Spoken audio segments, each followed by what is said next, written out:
you guys doing today? I'm from Hubster TV, and we love movies. We hope you do as well.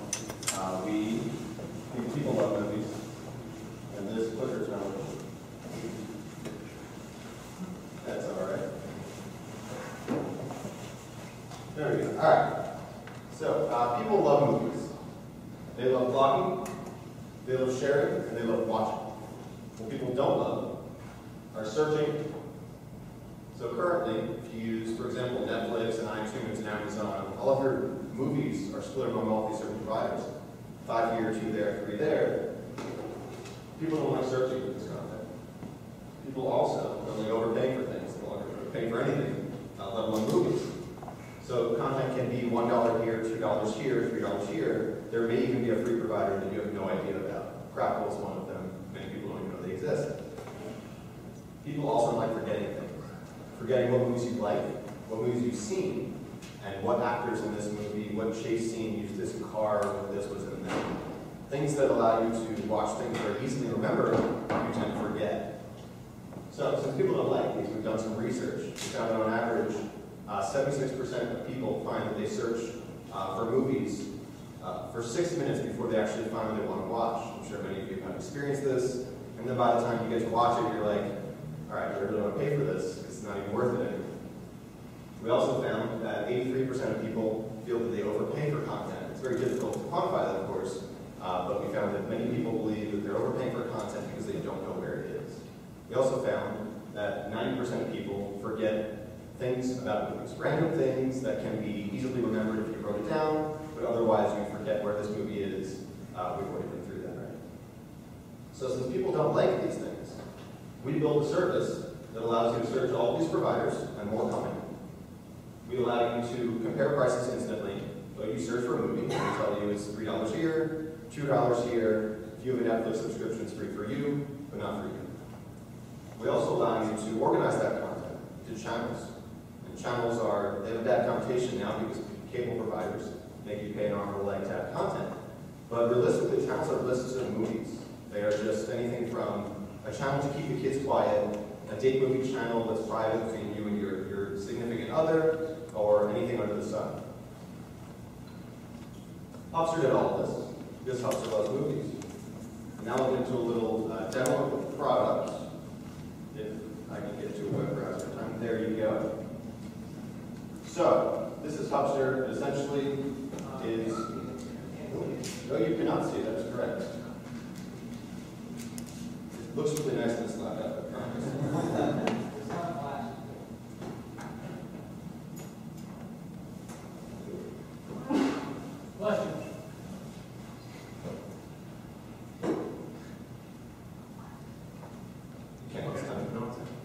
Alright, so this is Hubster, as I was saying. So if we want to search for an actor, for example, someone name an actor. Kevin Spacey. Kevin Spacey. Nice and easy to spell. Thank you for that. So we search for Kevin Spacey, and his movies pop up. Now we can sort his movies based on popularity, date, all these other things. This is just the beginning. The Usual Suspects. So it's a popular movie, right? So it should be on the top of the list. Second to the right. Second to the right. So if I click on The Usual Suspects, I see where it's available. Not very pretty, but this is the first go at our new UI. We hope you enjoy it. Then I click out, I won't click out right now, but if you can imagine, you link out to Netflix and all these providers, you watch the movie very easily, add it to the channel, and remember it forever. So at this point I'll take some questions, if anyone has any. Let's go back. You said you can compare prices. How do you do that with your... So compare prices. So the prices are actually listed right now. Okay. It's a pre-beta version, so it's not pretty. But you see Amazon $2.99, iTunes $9.99, YouTube $2.99, and free for Netflix and Hulu if you have those subscriptions. The UI also is nice and slick and pretty. So the titles move around. You can organize differently as you see fit. Any other questions? Get there from my Roku box? You cannot get that from your Roku box. We basically offer Roku-like services with a unified search and the added benefit of having your own channels, and also the ability for you not to have to buy a Roku box. Is the rating data, how is that is ours. We aggregate from some open source databases, but we also scrape some popularity algorithms from here and there, and just mesh them all together and have a nice profile. What are some of the search terms? Like, can you search on ratings or, RGB, or can you search on screenplay author or director?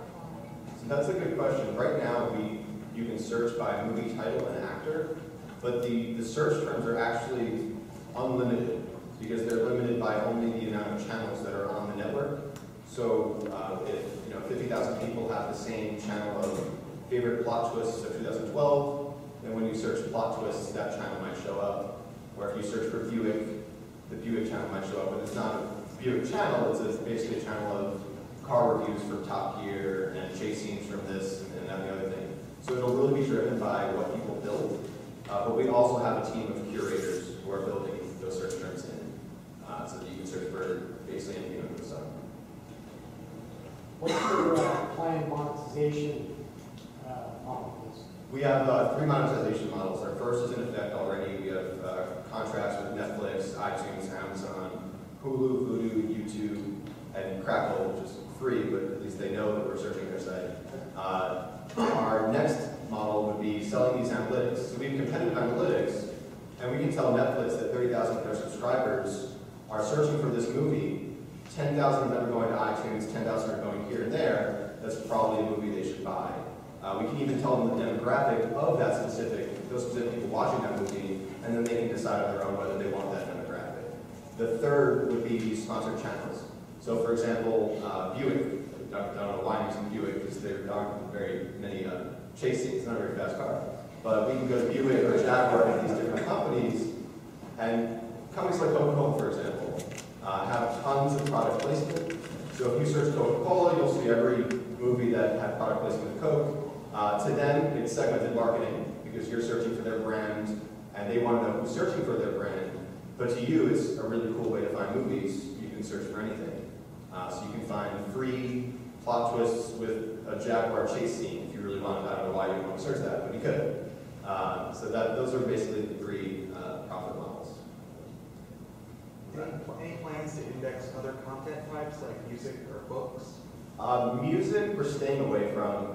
People like to have a safe library. They already have their way of iTunesing and however they feel. The next will be TV shows, of course. And then after that, we're looking at sports.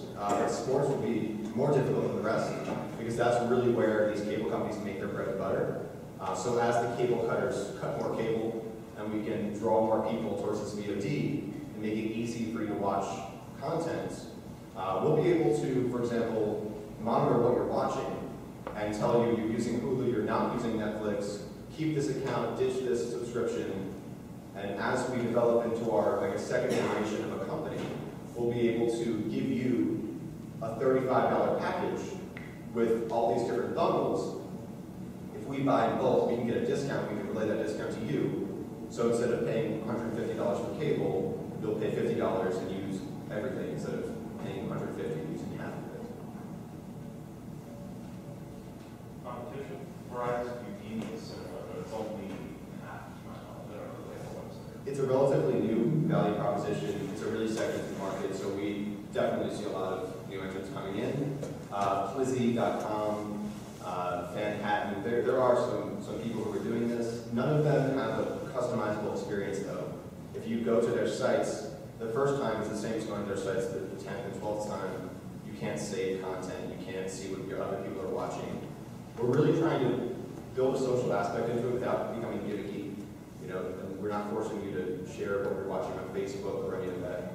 What I consider to be annoying stuff, I don't know if you do as well. But very simple, create a channel, share with people you like, and everyone will know what everyone's watching. Cool. Thanks, guys.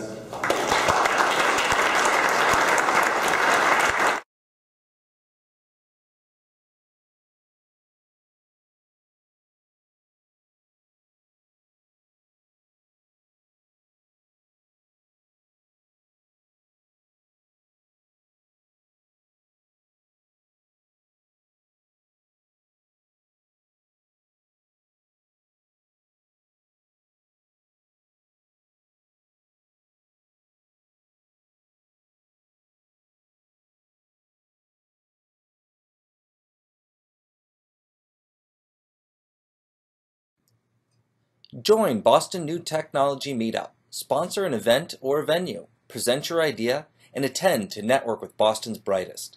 Details are at www.bostonnewtech.org and in the video description.